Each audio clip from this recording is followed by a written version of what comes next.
It's time for Cats Talk Wednesday. Small town and big city joined forces. Vinny Hardy of Lynch, Kentucky, and Terry Brown of Louisville, Kentucky, team up to give you free-flowing, laid-back sports talk. Focus on Kentucky Wildcats, as well as pertinent information in the NBA, NFL, and Major League Baseball.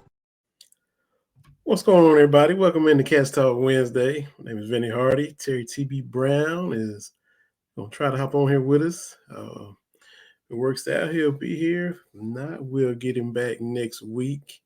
For the third Wednesday in a row, a quick kind of pregame episode. 2 weeks ago, it was the Mississippi State game coming up, so we kind of cut the show short. Don't go to full 2 hours. Did the same thing last week as well. Mississippi State, who they beat last Wednesday? I can't even remember. But tonight is Vanderbilt. It's senior night, final home game at Rupp Arena. And so the Cats will play at 7. So we'll get a pre-show in before the game starts. Got a guest as well, even though it's a shorter episode. Got a guest, Sara Sanchez is going to hop on here for a few minutes. She's a friend of the show, been on here with us before. She writes at Bleed Cubbie Blue and Cuppa Cubbie Blue. Huge Cubs fan. Very, very connected to MLB. I'll talk with her about these rule changes. We talked MLB with Sara before. And Terry being part of Cubs Nation now, he's gotten to know Sara out there in those Twitter streets. So we'll have Sara on here again for a few minutes. She's on her way as we speak. As mentioned, Kentucky and Vanderbilt. It's a new look Vanderbilt team with Liam Robbins, who will be in the lineup for them. He did not play the first time when Kentucky played Vanderbilt in Nashville. 7-footer, step out, shoot the three, blocking a lot of shots. He's doing it inside, doing it outside. He's changed the whole dynamic of their squad. They've gotten hot, won 6 out of 7. They're trying to make a run. They need to make noise now and in the SEC tournament. So to come into Rupp Arena and get a win over Kentucky would definitely help them. Jerry Stackhouse and Vanderbilt would love nothing more than to do that. Kentucky looking to keep it going, sweep them, then go and try to get revenge on Arkansas in Fayetteville this weekend to close out the regular season, and then everything shifts to Nashville for the SEC tournament. Our guest is backstage. We'll see if TB will hop on with us as well. She writes for Bleed Cubbie Blue and Cuppa Cubbie Blue, all things Fly the W, all things MLB. Friend of the show, Sara Sanchez, and we welcome her back right now. Sara, how are you? Welcome. I'm doing well. Thank you for having me back. Appreciate it. TV might join us. He might not. Hopefully he can. But I definitely appreciate you taking the time. Shortened episode.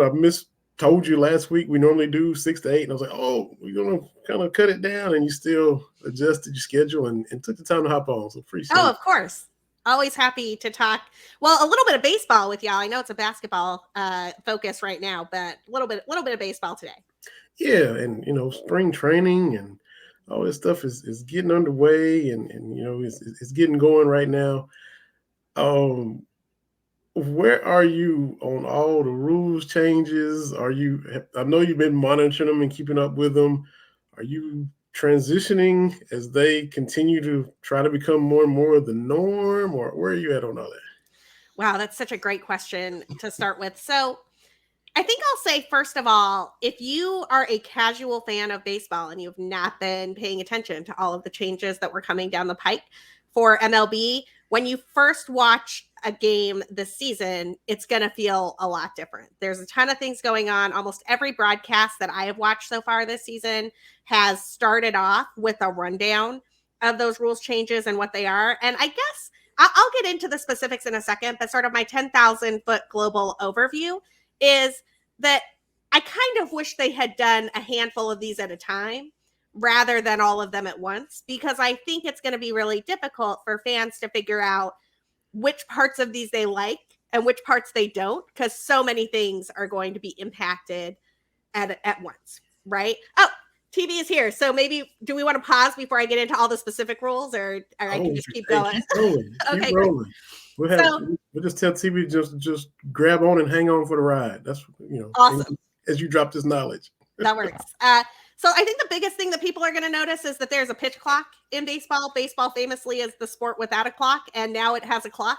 That clock, I know that is how I feel about it too. Watching the games is kind of like, wait, it's a little jarring to see the clock ticking up in the corner. It is 20 seconds for the pitcher to throw the ball without runners on. It is 15 seconds with runners on, with the following caveat, because I think a lot of us have thought, oh, well, this is a pitch clock, right? It's a clock on the pitchers, and it is. It's also a clock on the hitters. So if a hitter is not in the box, ready and alert, with 8 seconds left on the clock, they get a strike called on them. If a pitcher doesn't throw the ball before they're supposed to, they get the player starts with a ball. And so I think that is by far the largest change that has been made in MLB. And the weirdest thing that I saw with all of this so far was super jarring for me, actually. It happened in a Cubs game, is if the batter and the pitcher are both not ready when that clock expires, you could theoretically start an at bat with a 1-1 count, because both of them not being ready means that a ball gets called on the pitcher and a strike gets called on the hitter, and all of a sudden you're already at a 1-1 count. Like if that happens, so why is baseball? Okay, we got part of it. TB, think of the last. I got to why is baseball, and now I'm like sitting at the edge of my seat. Free. He froze up a little bit. Well, let me get him back. But if that was to happen, it did. It happened in a Cubs spring training game the other day. Do both managers agree, disagree? Can they challenge? Can they argue? Does everybody just get ejected if they think about coming out? We have reviews. We go to the New York. What? So I am actually still trying to figure this one out. And I will admit, some of these rules are so new that I don't know all of the specifics for the machinations thereof. But I will say, I asked the question just out there to the universe on Twitter, is there a review process for this clock at all? And it does not appear there is, that the umpire just control the clock. I do not think there is an official clock out there somewhere that can be appealed to. So I'm sure that does anybody really believe Angel Hernandez is not going to like mess up this clock at some point in time? Like, he obviously is. That's what he does, right? Like, CB Buckner has been messing up things in baseball games going back. Like, that's what the man does. He is obviously they are going to mess up the clock at some point in time. And as far as I can tell, there's no recourse for that, right? Like, if they mess up the pitcher waited too long, or, the one that I think is actually going to happen is it's such a subjective call to say whether the batter was ready and alert in the box. The first strike called that was a pitch clock violation was called on Manny Machado, because of course it was. And I'm just sitting here watching this thinking, do we really believe that this is not going to be one of those circumstances where, sorry, my phone is ringing, because of course it is. This is not going to be one of those many circumstances where the umpires are going to go after the dudes that they already don't like. Like, some guys are not going to be ready and alert in the box. And those are going to be the same guys that get kicked out of baseball games, like Manny Machado, right? Like, it's always the same players who find themselves in the crosshairs of these rules. And I don't like it one bit that there's no recourse for appealing in any way, shape, or form. So we'll start with the pitch clock, and then we'll go on to all the other rules changes. Can you hear me? Am I coming in better now, Vinny? Yeah. We got part of your question, and we were waiting for the rest of it. It's the cornfields out here. Great for baseball, not great for the internet. My whole thing with all these baseball rules, and thank you, Sara, for coming on. I apologize for being tardy. But for me, why are they changing the game to attract people that aren't going to watch anyway? It's like all of a sudden we're watching all these sports leagues tinker with things. You're not making your core fans happy, and casual people aren't going to tune in enough to really make it worth it. if a game is 3 hours or a game is 2 hours and 45 minutes, like the people that love baseball aren't tuning in to save 15 minutes. Right. Like, I don't need the Yankees and Red Sox every day for those 5 to 6 hour marathons. But I know if I sit down to watch a game, if I go to a game, it could be 2 hours, could be 3 hours. Like, I don't understand the rules, the tinkering to try to bring people that aren't going to watch the game anyway. Mm-hmm. I totally agree with you. And frankly, for the last few years, and I feel like I've just been sort of screaming this into the wind and nobody cares. Like, I think the pace of play problem is a made up problem. I don't think that there is some core constituency out there that's like, oh, well, I was going to tune into any baseball game that was under 2.5 hours, but I am not tuning into a baseball game if it is 2 hours and 47 minutes long. That's where you lost me. Now, what I do think has happened is there's a lot of downtime in baseball. And so they did need to pick up the pace of action, but that's not about how fast the pitcher throws a pitch. That's about fewer strikeouts, having more runners on base, having more plays that create a lot of action similar to other sports so that you're not just constantly watching guys come to the plate, strike out, go home. Right. And so I think that is what some of the other rules changes are designed to impact in terms of, and there's 3 big ones. So we have bigger bases. If you can find these on Twitter, if you would like, I've retweeted them a couple of times with some Roman jokes because I think it's funny that they like made some bases bigger and they're like, look, bases are bigger now. They have bigger bases that are designed to, they're said to be safety designed, but they're actually about 3 inches all the way around. That will increase the number of stolen bases. I mean, if you just think of all the times a guy barely was out trying to steal second, they are going to be safe now because they have 3 more inches of real estate that they can work with from one bag to the other bag, right? I just imagine Ricky. Imagine how many bases Ricky could have stolen with these bases. Ricky Henderson would stole 150 bases in a season, stealing bases every game. Well, and Sarah, my point to that is, Vinny and I have talked about it before, is analytics. Like, I'm not going to get on my analytics bandwagon, but the one thing it's done is it's made the games, all games, almost too efficient. You don't get, you get a runner on base like Ricky Henderson. He wouldn't do anything in today's game, like the stolen base and all the different things, because the numbers from the shift to the different pitchers, everything, it's either a strikeout or a home run. We're losing the intermediate stuff that caused a lot of us, older folks, Vinny, to fall in love with baseball in the first place. So it's really interesting that you bring up analytics here. Saris talks about this a lot, credit where it's due and where I learned about it. A lot of clubs these days, they will not give you the green light to even try to steal second base unless you have like a 75% success rate when you're doing it.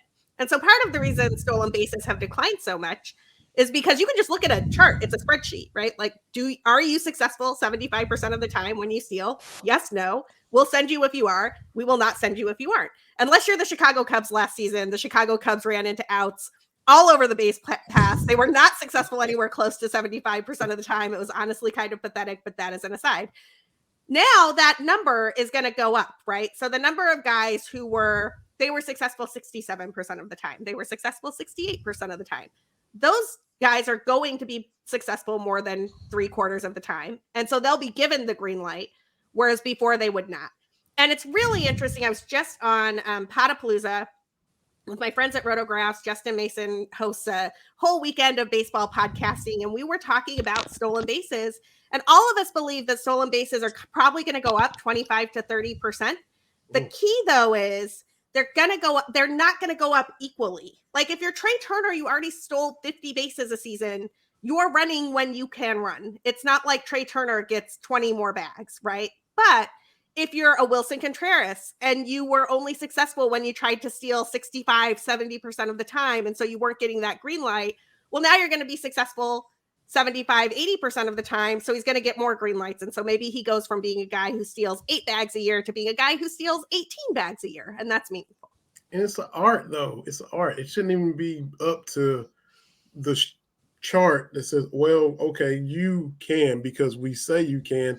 Is you seeing how much of a lead you can get, how can you get your foot in the grass, you reading his move, you making him go to his best move. Is he throwing? Is he showing you his best move? Or is he just giving you his second best move? All of the cat and mouse to it. And is the catcher Pudge Rodriguez, or does he suck? That plays into it too. So and all this is just getting just pushed aside because we're reading the chart. Vinny, I hate to break it to you, we got to talk about pitcher moves too, because they're limited now. A pitcher can only throw over to the bag 2 times. That's it. Engagements. So the first time the pitcher throws over, it has to be their best move now, right? That's the only way you're going to keep somebody on, because if you're not successful the second time, that is a balk and the runner goes to second automatically, which has 2 implications to my mind. One, that balk is not a stolen base. That's not action. That's the umpire doing a thing that most of us do not even understand as a rule. Like if you watch a lot of Major League Baseball, you will find that the most mystifying rule in the sport, except maybe the lane violation stuff where they like randomly call somebody out because they ran inside the lane. The balk is like one of the rules that nobody knows what is going on. And if you can watch a guy like Dusty Baker, who's been around this game for 60 odd years, 70 years. Dusty's out there like, I don't know what happened. Why did the run come home? There's going to be a lot more balks in Major League Baseball this year because of that disengagement rule, because they're trying to encourage runners to go. And the balk, for people who are not huge baseball fans, is just a rule that is designed to keep the pitcher from deceiving the runner. However, now that's going to happen routinely, because anytime somebody does something, multiple disengagements, or y'all watch like Mike Clevenger or some of these other guys pitch who like rock. They do like the tap thing. You can't do that anymore. Like those are considered deceitful moves against the runner, and those are going to be cracked down on too. Was it last year he balked somebody all the way around the horn from first to home? Somebody did. I don't know if it was him. It might have been Luis Garcia from the Astros. There's a handful of guys that kind of do like these weird things to try to keep the runner off their game, and none of that's going to happen anymore. He cannot do it. See, that the herky jerky, all delivery to mess up the batter or the base runner, all that again just getting tossed aside. It's gone. We're old people yelling at the clouds at this point, Vinny. But it's true. There's an art to baseball, and this is where I come down on the numbers for everything. We've talked to some folks, Sarah, that do the basketball analytics and all this kind of stuff, and I'm not watching sports to do math. Like I know baseball with its numbers anyway kind of lends itself to that, but when I think of the highlights of watching baseball, it ain't about the numbers. It's Kirk Gibson barely making it to the plate in 88. Like, why are you sending that guy to bat? I felt something. I think that's the disengagement for folks like us, where it's like, where's that romanticism about? If I can sit down with a numbers chart and a calculator and an abacus, Vinny, there you go, and I kind of know what's going to happen, that's not very fun to me. Where's that excitement? The like Vinny's saying, that cat and mouse, that whatever game, the chess game, the matching wits, and I'm still looking. I'm with you. We're just screaming into this audio. It's not changing. I go back to I'm still all this to save 20 minutes. The time limit. I've probably mentioned it on this podcast. I was 12 years old. Not a Reds fan. My dad and I, for whatever reason, went to Cincinnati. This is 1990, the year they would go on to win it all. We go up to Cincinnati to watch the Reds and the Pirates. Now, I'm a Braves fan, and they're terrible still, but I'd never been to Old Riverfront, so this was my first time in that stadium. And, I'm 12. I'm seeing the sights. I'm looking around. And it's like Doug Drabeck and Jose Rijo, and it's 1-2-3 inning, and dudes are getting mowed down. And then by the time I clue into the game, it's like the 4th inning already because it is flying. And I think Pittsburgh wins 3-1. Not a lot of scoring. The pitchers were dealing. The game was over quick. And I was pissed. I'm like, I don't get to soak it up because now it's time to go. 1999, we go to Cleveland, got a family reunion up there. It's interleague. Reds and Indians, It goes like 13 innings. Manny Ramirez hits 2 home runs. It's 11-10, and it lasts forever. And you enjoy it. And I'm not worried about the time limit, like Terry said. Nobody goes to games to worry about the time. That's the unique thing about baseball. When you go to an NBA game, you know how long it's going to be. Football game, you know how long it's going to be. The range of baseball, you never know what you're going to get, was kind of fun, and they're trying to take that out too. I mean, there is some variance still. You can have extra inning games, those types of things, but I agree with you. And frankly, I think that this is one of those times, and I understand why they're doing it, but I still don't like it, where they are making rules based on broadcast norms. Like the people who are really clamoring for the return of the 2.5-hour games are advertisers, and it's TV stations who have programming to plan after the game. It's people who are trying to like do those blocks on your regional sports network, right? To make sure that they know when the post-game show is supposed to be on, so that they're only paying that talent to be there for the time that they're supposed to be after the game. And so the people who really have an interest in like the 2.5-hour game or the 3-hour game versus the 4.5-hour game are the networks. It's the sports writers who are at every single game, right? The people who are sitting up there in the press box covering the game. And incidentally, I think this is one of the reasons that you're not going to hear as many voices like ours. You're not going to hear as many people. I love going to Wrigley Field, sitting in the bleachers, having a couple of drinks, watching baseball for 4+ hours on any day in the summer. It is one of my favorite things to do. You're going to hear fewer of those voices because the people who dictate what gets said about these rules changes on the media broadcasts, in the newspapers, on the things that most people are reading, they are the people who are most incentivized to want a 2.5-hour game.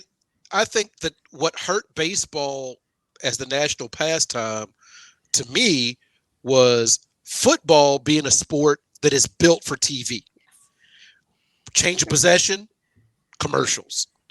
We get a score, commercials. We've got a set halftime, commercials.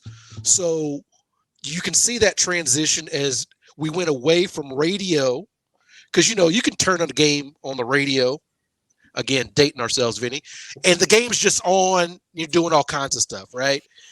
Baseball doesn't translate to TV as well as football, because football, you can see enough of the field, right? But baseball, you got your split screen. It's just not as telegenic as football, or even my mother's an English teacher, could you tell? But basketball, with its up and down, those breaks are weird, right? So looking at baseball, you don't know. Are you going to get is Greg Magas going to give you a 11-pitch, 3-strikeout inning, right? Or are you going to get some guys to bat around? There's that uncertainty, which, again, the people writing the checks want to have. But if you're going to the games, there's nothing better, right? You're not checking your watch if you're at the game. Like, you know what you're going to, you know what you're going to get. So you go to the game to get away. Well, and if you think about it, this is all going to be like whatever when somebody has a ball called on them in a random 1-1 count in the 3rd inning. The first time Sunday Night Baseball or like a playoff game is decided on a pitch count violation, or the pitcher balked in the winning run in Game 7 of a playoff series, that is where everybody is going to lose their minds, because that is going to impact the competitive integrity of what we think of as the sport in a way that is very different. And look, I know everybody's like, oh, well, a strike in the 3rd inning is the same as a strike in the 9th. It is not. Like the last strike of the game is very different than a random strike in the 3rd inning. And people will perceive those things differently. And frankly, I think baseball Twitter will explode on those days. But MLB must be banking that those moments will be rare. You'd have to guess at this point, because I follow a lot of Cubs baseball fans, as you can imagine. Lovely wife was up there.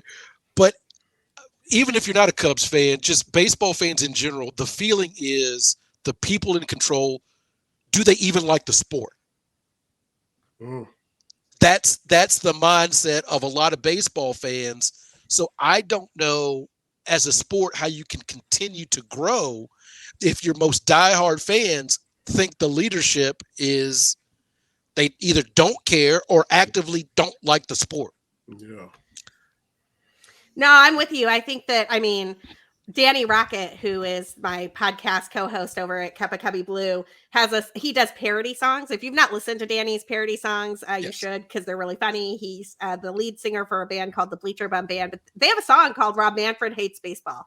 And it's a great song, and it is accurate. I mean, it's just, he's got the whole list, and this was even before this set of rules changes.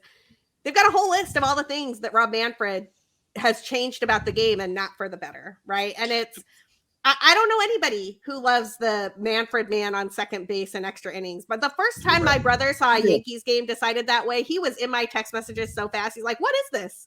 What is this? There are no different rules in extra innings. This is baseball. And yet here we are. Mm-hmm. Yep. And that was, you mentioned extra innings a minute ago, and see, they're even trying to mess with that and shorten that. Even if it does, you get extra innings, they're trying to, let's move that along. And again, it's the people in the press box. It's the people with the TV broadcast rights. Those are the people that want those games to be shorter, not fans. And I think the people in the press box is because they're in their 70s and 80s. Yeah. Let me in the press box. All day long. It'll be great. Right. That's the thing is, I think you need some new blood in press boxes, but that's some new diverse blood in the press boxes, maybe. I mean, I'm getting ready to say something. This is my show. I say what I want to say. We need media contingents to reflect the players playing the game.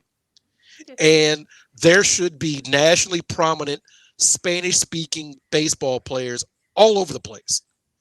That should be a thing.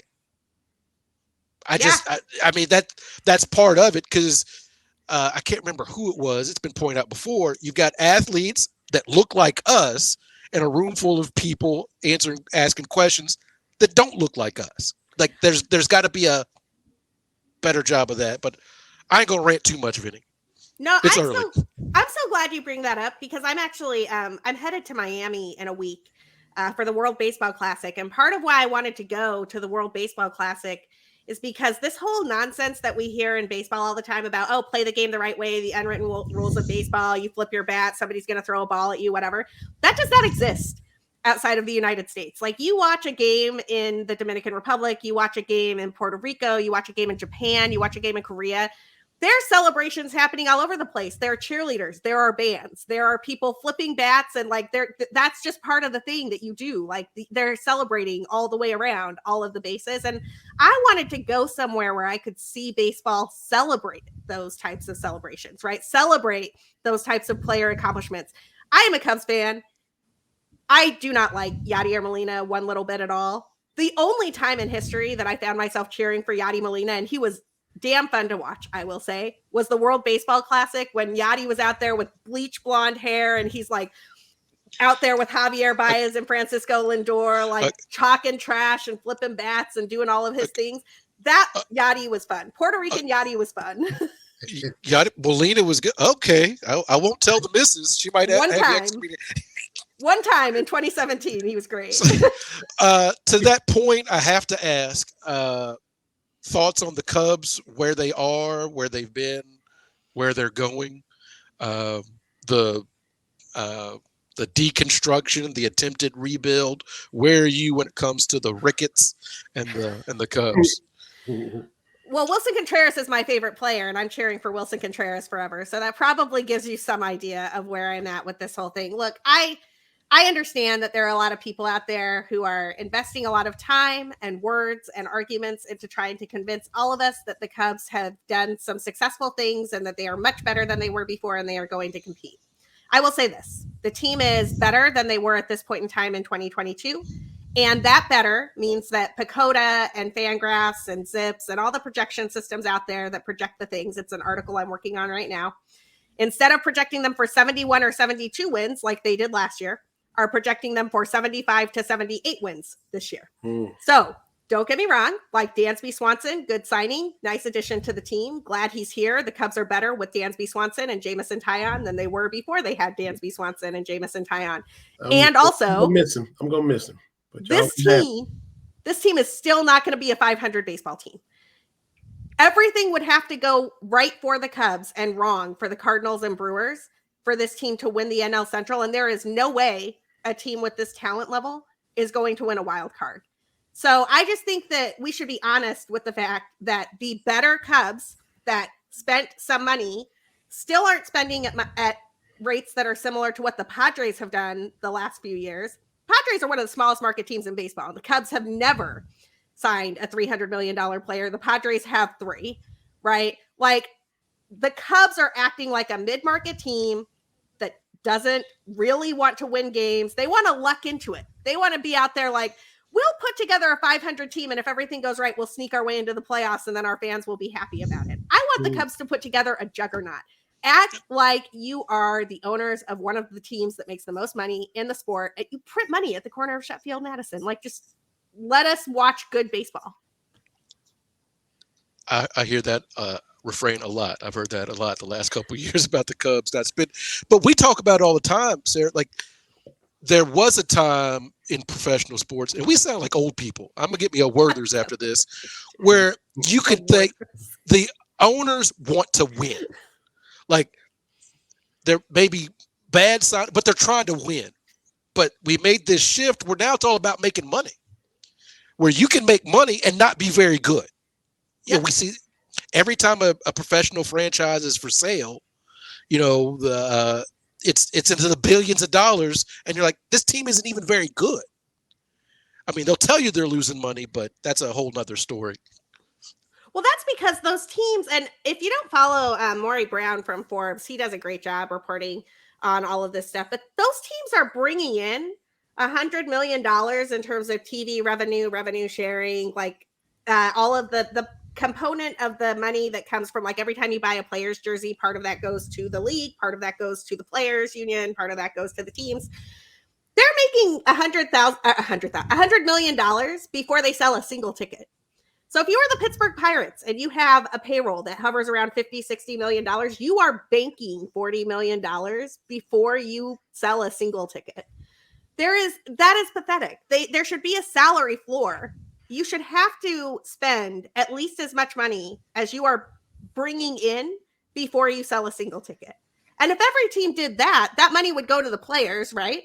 It would go to the guys who are, and look, I know nobody is like all that sad that somebody's making $750,000 to play baseball. Like, that is obviously an awesome gig if you can get it. But the money right now just goes in the pockets of billionaires. And what do billionaires do with that money? As far as I can tell, nothing. They just invest it and make more billions. That's all billionaires exist for. That's how they become billionaires. And these small market teams, like the poor Pirates, haven't had a winning season in who knows when, but yet they never go out of business. They year after year, here they are. They pay their players. There's no Pirates players talking about checks bouncing or sitting out games because the owners owe us their money. These teams that aren't any good, that sell for the billions, always get bought by somebody who has those billions. And if you have enough to drop those billions on that team, that means that ain't all the money you got. You got plenty more to where you can afford to drop those billions and still be more than okay. And have this little pet project, mediocre team that you got as a little hobby or interest along with your other ventures. So it never stops. The Pirates never go belly up. The Royals pre-World Series between George Brett in 2015, they fielded a team every year. My Braves prior to 91, they were all, No, you're absolutely right. And every time one of these teams hits the market, the person who's selling it makes a huge profit on what they put into it. So it's not like any of these teams are bad investments. Nobody has ever lost money owning a Major League Baseball team. One of the more fascinating documents that's out there, Splinter News FOIA'd the Ricketts documents and emails from when they bought the Cubs.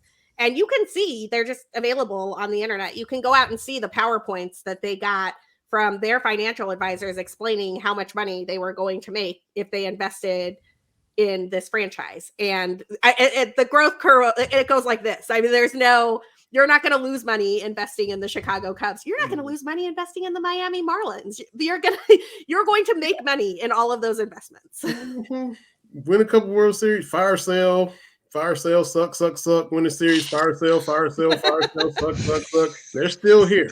The Marlins tried for 2 seasons and won 2 World Series. Yeah. Two years they actually cared, and they won that. Absolutely. So tell us where everybody can find your work again, and I'm gonna go and find your boy's song now that you mentioned him. I'm gonna find. Oh yeah, he's great. I follow. Yeah, absolutely. Go ahead. Oh yeah. Danny's the best. You can find me at BCB_Sara. I rant about baseball's rule changes, the Chicago Cubs, why I don't understand what Jed Hoyer is doing over at 1060 West Addison, all of it, all the time. That is on all of the socials, Instagram, Twitter, whatever we're doing after Twitter inevitably implodes, Post, Mastodon, whatever. I don't know, at BCB_Sara. And you can find my writing at bleedcubbieblue.com. And our podcast is there as well. Sounds good. I'm going to follow you on all those other platforms. And are you able to join us later on in the season once the season starts throughout the summer? At some point, we have you back on to talk about baseball. Absolutely. Always love talking baseball with y'all and appreciate you having me on. Absolutely. And Kate says hello. Hi, and Kate. I'm saying happy belated birthday to you. Thank you so much for joining us. I appreciate it. Have a good one. And good luck to your Cats, even though I'm not generally a Kentucky fan. I know they got a game tonight. Thank you. That's right. That's right. That's right. Thank you, ma'am. Sarah. Appreciate it. Sara Sanchez, Bleed Cubbie Blue. And let me get the other one too. But good stuff. You brought her on the first time and introduced her to her and all the Cubs knowledge, and she's up on all of it. I'm kind of casually looking at the rule changes and rolling my eyes. She got a finger in the pulse. So, yeah. Stop trying to change your sport for people that don't care. Yeah. Stop tinkering with it. That's just me. All that for 20 minutes to get out of the press box or the whatever. It's not worth it, man. It's not worth it. But it's March the 1st, Vinny. It is. January, February, Kentucky. Yes, it is. The calendar. It's our time. Hey, that was a mighty fine beatdown. Auburn, they quit. Let's just be honest. Auburn quit. The Cats look good. If CJ is able to do a little something, I like this team. And people can say, here's the thing. And I talked about this. We had a small space last night. Oh, okay. But if Cal got all of the deserved criticism after that South Carolina game, you and I talked about it here. That was my personal breaking point was, okay, that we can't do that. Yeah. Right. And he got deserved criticism. Then you need to give equal praise that he turned things around. The net rankings. Remember when the RPI was the big thing? When teams were on the bubble, it was the RPI. It was the strength of schedule. It was that. Now it's the quad one and whatever. The net rankings. Yeah. And Kyle Tucker had a tweet from where we were in January to where the Cats are today. Look, they're going to get underseeded. Yeah. I need my Kentucky friends and family to understand the Cats are going to be at least 1 seed, maybe 2 below where people feel they should be. Just deal with that. Again, it's unfair to the teams that Kentucky has to play. Yeah. If the Cats get on a roll, I think they take care of Vanderbilt tonight. I think they take care of Arkansas on Saturday. That'll be the cherry on the ice and on the whipped cream, whatever Sunday you want to call it. If they go and get revenge out there in Bud Walton, if the tweak or whatever, you got Chris Livingston playing better, and you've got Jacob Toppin playing excellent ball. The tweak this year has been very similar to it was back in 2014 with Julius Randle. Oscar squaring up, shooting that 15, 17-foot jump shot. 1, he can hit it. 2, he's harder to defend out there. It's easier to double team on the block than it is in the middle of the floor. right? Because you get that baseline kind of negates things, right? And if you're on the block, there's weird angles to the rim. And on top of that, he can see exactly where that double team's going. Mm-hmm. So that changes things. So if he's shooting at a pretty high clip, and against Florida, he was like 12 of 13. Yeah. I'm not going to think that's going to happen every night, but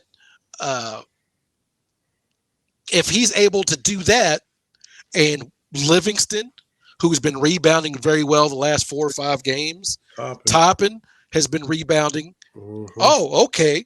If we can still rebound and Oscar doesn't have to do it all, this is what we've been asking for all year, right? Slack, if other folks can do it, let's do it. Defensively, they've been better. Oscar took it personally that he was not doing great in pick and roll defense. He's been better. Mm-hmm. We've been better at staying on shooters. And they're connected too. When he's out of position, you'll see somebody cheat over and slide over and rotate back and kind of jab and blitz and all that kind of stuff. It's all syncing up. Right. And so, there's a chance that Kentucky can go into the tournament, at least winning 5 of 6. If they get to Sunday in the SEC tournament, whoever their seed is, I wouldn't want to play Kentucky at that point. Yeah. Because, when it comes down to basketball, one dude can make a difference. And so we have a dude that can make a difference.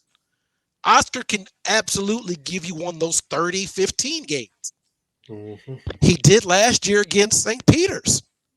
Sure did. I mean, we didn't lose because of Oscar. No. Right? A lot of other things went wrong that game. It wasn't because Oscar didn't show up. So if you've got a point guard or a lead guard like Cason Wallace, who is blossoming, and I'm glad he got his shot back against Auburn. Mm-hmm. I'd like to see that continue tonight. And you got Threeves, who's caught fire. And as usual, we got just enough pieces that whatever the game needs, well, you got a Lance Ware, right? Fierro has come in, I thought, has played well, given some valuable minutes, mm-hmm. right? So if you go in, I like that, because what will happen on Selection Sunday, there's going to be a lot of yada, yada, yada, right? Kentucky's going to be one of those teams that I believe will have more questions or more answers than questions, right? Okay, not Houston. They're not Kansas. Okay. But do you have a dude that can go be a dude? Yes, we do. Yeah. Right? Do you have an elite lead guard, offensive and defensive? Yeah, we do. Do you have a dude, Reeves, that can stretch the floor? Yeah, we do. Do you have athletic big wings? Yeah, we got Livingston and Toppin. I like that recipe, right? And the way they're playing, the way they're getting it done, because the biggest thing for me against Auburn, big lead at halftime, right? Yeah. Auburn hits the first shot of the second half, and it's like, okay. And then the Cats go on like a 9-2 run. Then they have another 13-4 run. And then, it gets to be 30 points, and they kept it going, right? Mm-hmm. There was no pulling it back. That's what our guy Cameron Mills and DA, when they come on with us, if you're up 10, you're supposed to stretch that lead to 15. You're supposed to stretch it to 20. And they hit him with that flurry at the end of the first half. It's a 3-4 point game. Toppin hits a 3. Oscar gets fouled. Cason Wallace hits a 3. Mm-hmm. 8-0 spurt the last minute and a half. And then, like you said, are they going to be able to sustain this? The Florida game, you're up 15, and then you're losing at halftime. What? And so we're going to have that? Nope. They just kept the foot on the gas and they extended that lead, and that's what you want to see, man. 15-point lead becomes 20, becomes 25. Did it get to 40 for a minute? It got to 40. I had the math. I was going to say something. The second half, it was a 46-15, like 46, maybe 17, whatever. Before Auburn scored those 8 points in the last 2 minutes, Right. there was a stretch. It was like 46-15 or 16 points. We had pre senior night last Saturday because I mean you're gonna have the walk-ons and all them were out there. You got the seniors starting tonight, and it was just it just rolled right on into what we're gonna have tonight against Vanderbilt. When you have Britain, Canada, and all those guys out there for the first minute or four, however many they get. And that KD Johnson, I don't. You can't wolf when the bench players come in. You can't wolf. Yeah. That's the biggest. Like, what are you doing? Mm-hmm. So all that mess he was talking, and Auburn's still Auburn. Yeah.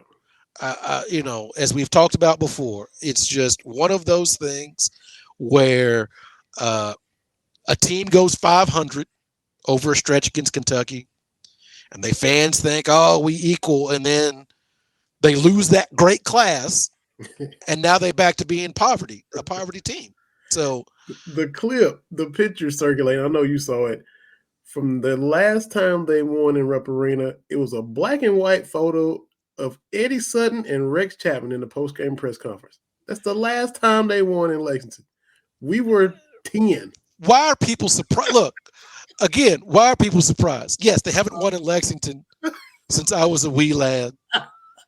And because they went from 1990 to 2015 and won one game against Kentucky. Period. Didn't matter where they played. They blue bloods though. You know, that's what always happens. We're blue blood now. Went to one Final Four. Got one more Final Four than Tennessee, and now they have blue blood. So I'm not even entertaining any of that poverty, those poverty franchises.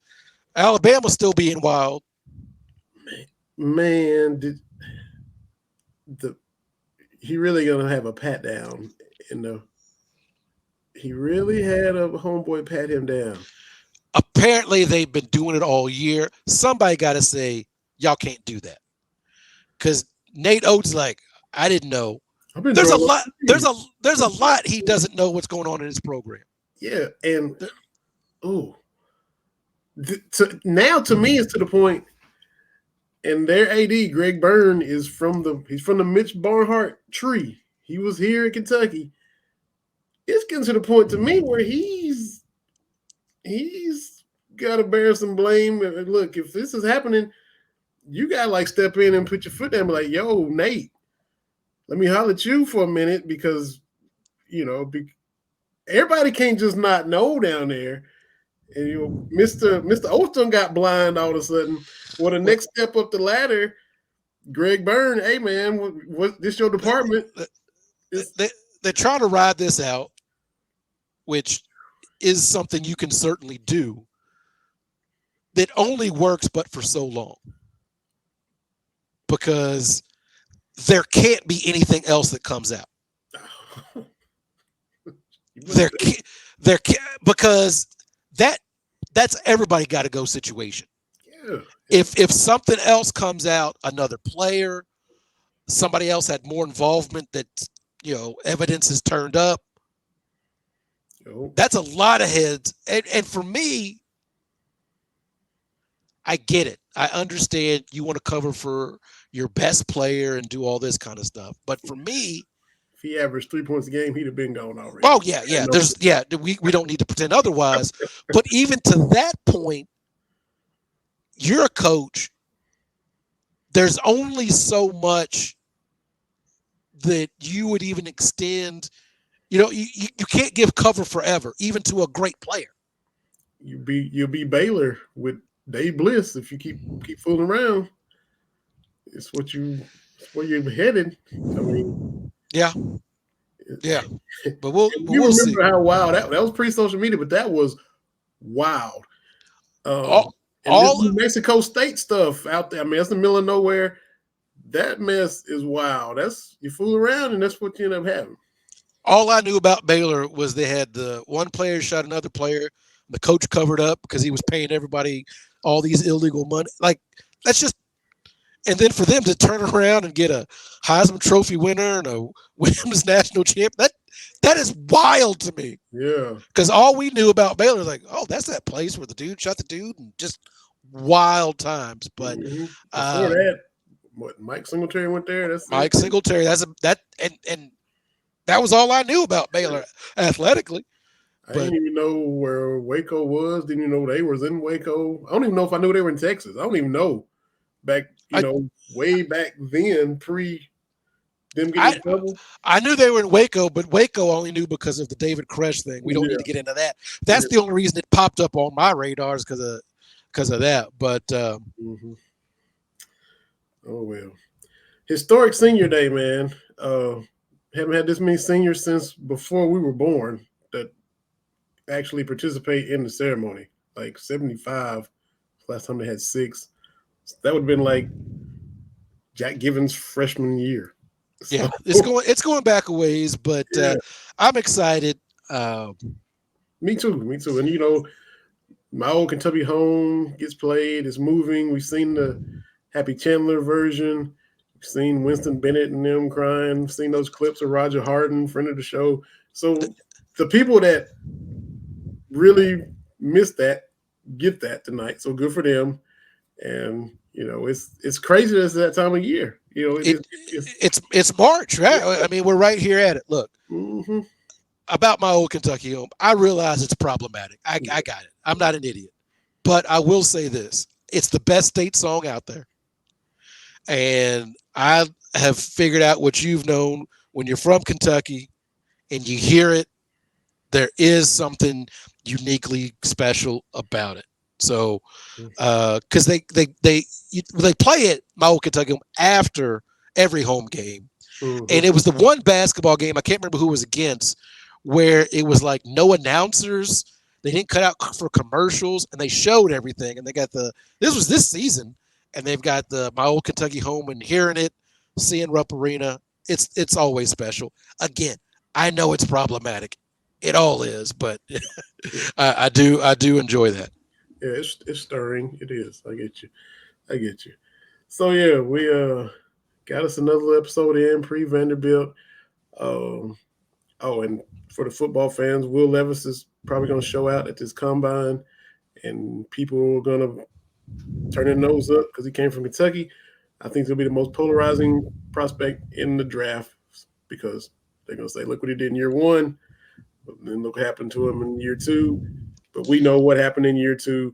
So, but Monty Jones, our guy, already, C.J. Stroud, and I don't know about this Will Levis character. I'm like, okay, Bo, you're going to see, Bo. I really think Bo will see. Maybe my glasses are blue. I think Levis is going to check off all the boxes and be a nice franchise quarterback for somebody. And the thing is, when it comes to draft, you don't always see what people can do in college. Everybody's a little bit different. Like, I think we saw everything Tim Tebow had when he was in Gainesville. We saw everything he could do, and it was like, yeah, that's not going to translate. And it didn't, right? I still think that there were things that a healthy Will Levis can do because we saw it year 1. Right. But, again, I may be a little bit biased, but Cats win tonight. Cats going to go down to Fayetteville and going to beat the Hogs. I'm excited. January, February, Kentucky. And with that, we'll see everybody next week on Cats Talk Wednesday. Appreciate you. Say hello to Kate. And y'all take care. Stay warm. And we'll do it next week. Thank y'all for watching. Yes, sir. Oh.